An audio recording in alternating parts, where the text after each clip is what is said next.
this evening, I must give the British people a very simple instruction. You must stay at home. The biggest loss is the disconnect with the fans, losing all of that sort of interaction that we would have had, and it has meant that some people have drifted away from the club. Our finances did take a fairly significant hit, and a non-league football like this, it is really on the breadline most of the time. This is a story of one non-league club's journey through COVID.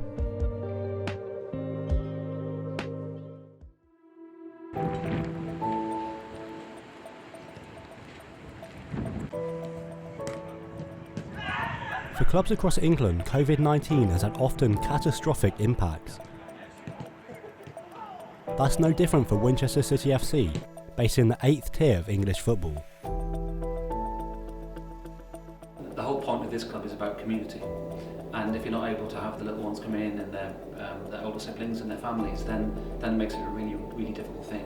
As a football club, we've got 400 children in the club already, and connecting into that environment and bring them along on match days here is really important to us. I think also as a community club, it's also what happens off the pitch as well as on it as well.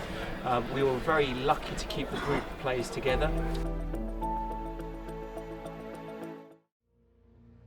The height of the pandemic brought about the loss of fans in stadiums and ultimately led to the season being cut short from finishing.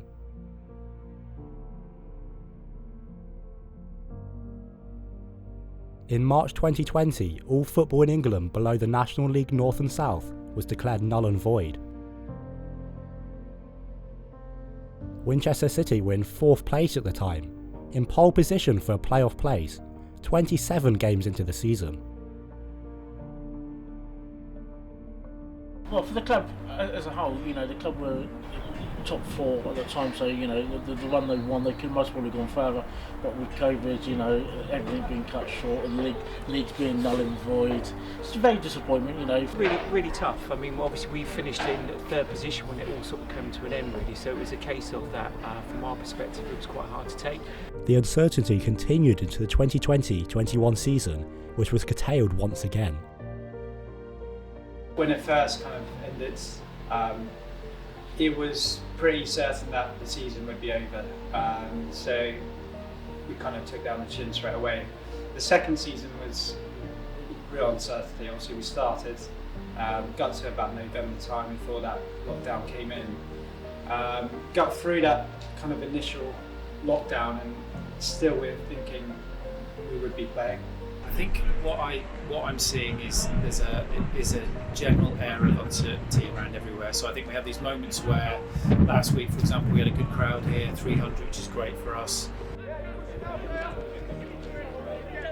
No one really knows. So you could make plans for 4, 6, 8 weeks in advance, and suddenly they change overnight. Uncertainty hit clubs across the Football League, and for Winchester City, it had impacts both on and off the pitch.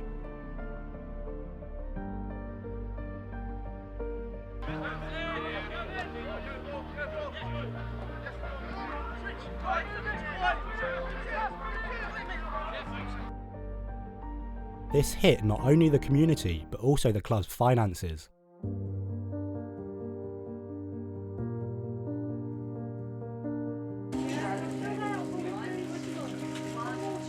Not having the fans in was a huge impact on these so-called non-league clubs below League 2, because they rely heavily on fan money coming in every Saturday. So non-league has been hit particularly hard by it.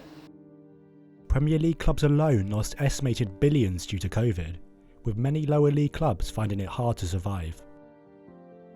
For Winchester City, support and aid from local authorities was key to staying afloat. Replacing fan and matchday revenue was of crucial priority.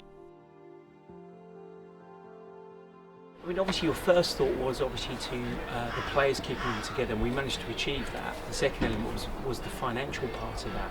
But what I would have to say to that part of it, the government and the sports associations did move quite quickly on that side. So financially we've been fairly robust. The support from government and from local authorities has been tremendous, and it has meant that we're still here. Lots of support from the council, financially of course. Our finances did take a fairly significant hit, and a non-league football like this, it is really on the breadline.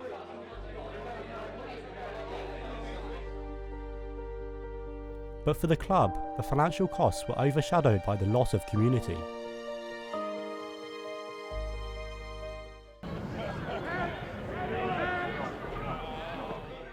So I think the biggest loss was the community element really, and that took a little bit of time to build back up. Community clubs like Winchester City thrive through fan interaction, a loss all of sport has noticed during the pandemic.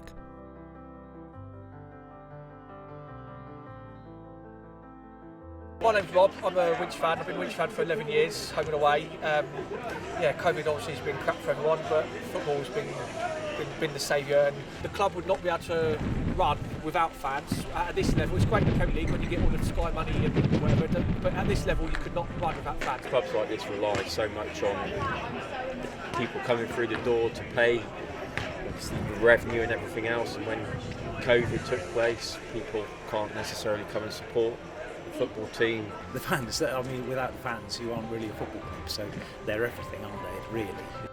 So for Winchester City, surviving financially was tough, but the need for community was imperative.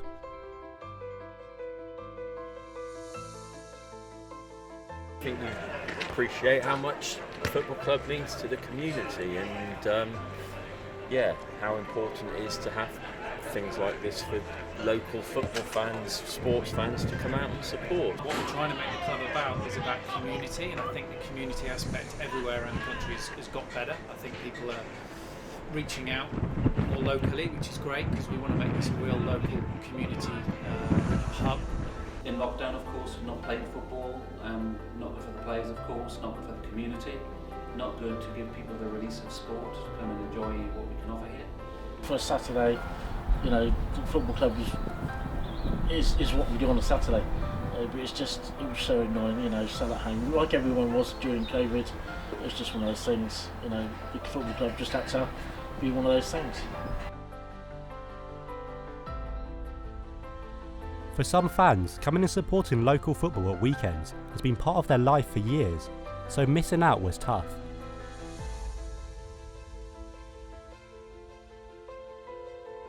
And for the players, training and playing matches is everything, all aspects which were clouded in uncertainty.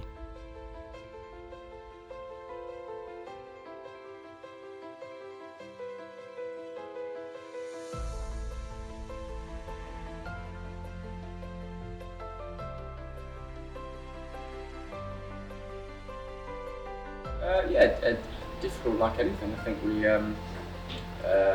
games being on, games being off. There was that period at the beginning where we sort of knew it was coming up. We knew games were going to potentially be called off, and then we had that massive gap in the middle where there were no games at all. And we sort of weren't allowed to train. So again, keeping fitness up on yourself, which is difficult anyway.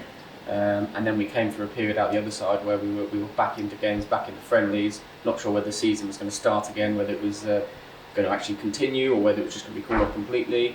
So yeah, the main thing is just the uncertainty of it. Actually being involved and just seeing lads every week. You know, it's good for us. We enjoy it. It's good fun. So not having that, having games called off, not knowing when it's going to start, just generally having the motivation to play games of football when you know that actually around the corner it might just get called off a few weeks later. One impact of COVID for Winchester City is on its youth teams. So I've been chairman now for a couple of years here, and the first thing we did when we arrived was merge with the youth to form one true community club. So that's been a great thing. We gave all of our youth players free t-shirts with the Winchester City badge as part of that merger to celebrate that journey, and it's all with this vision of creating a single club that the city of Winchester can be proud of. Creating a sense of togetherness was top on the list of priorities. One way to accomplish this was through the youth teams.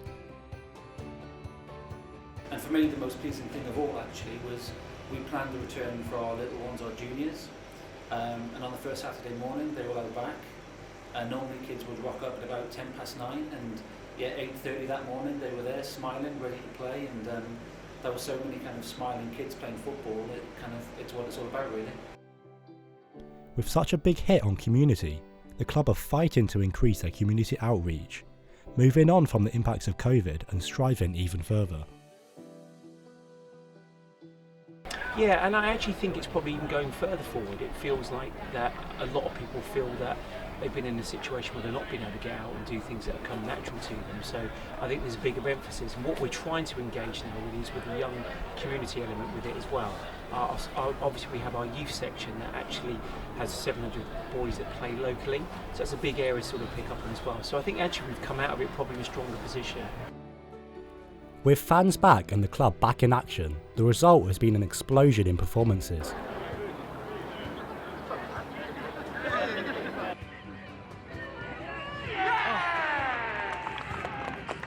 Lighting up the whole club as they battle for promotion.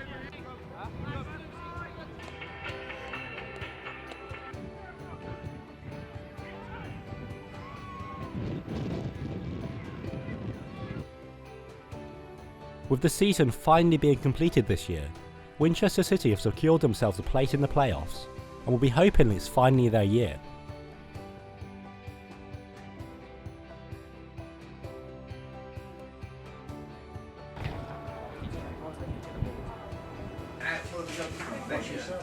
Perhaps more importantly than on-the-pitch success is fans coming back to enjoy matches.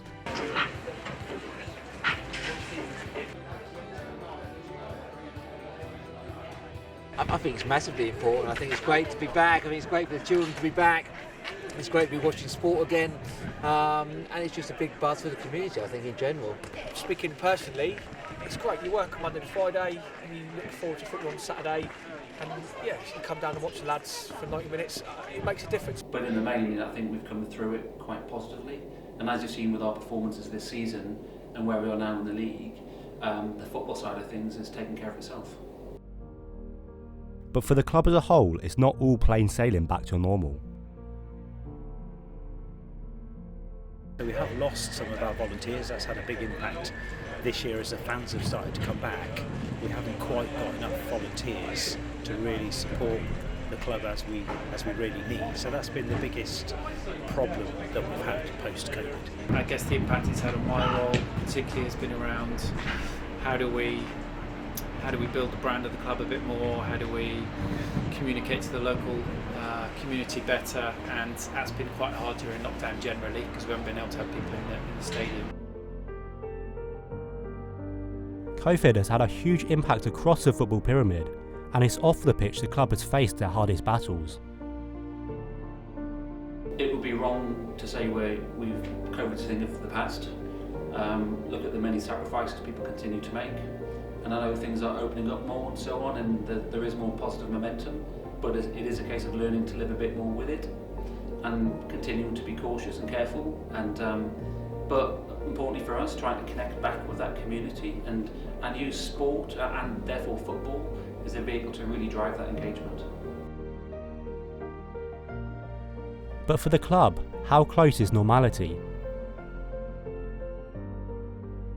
Getting back to normal now, and it's taken this long for it to get back to normal. So, almost halfway through the season, we're just seeing the gates return to the levels that we would expect. I think what I'm seeing is there's a general air of uncertainty around everywhere. The gates are slightly up on what they used to be, but yeah, we've seen a lot of the older fans, and the ones we've seen regularly for the last 20 odd years. It's been great seeing a lot of old people. It's been 18 months since you've been able to socialise. Yeah, it's a great atmosphere down here. But I think we're getting used to changing. So as long as as much as it can be back to normal, it seems to be. Yeah. Hope it stays that way. Oh well, that's the difficult one to predict. One fact is for sure, football is nothing without fans.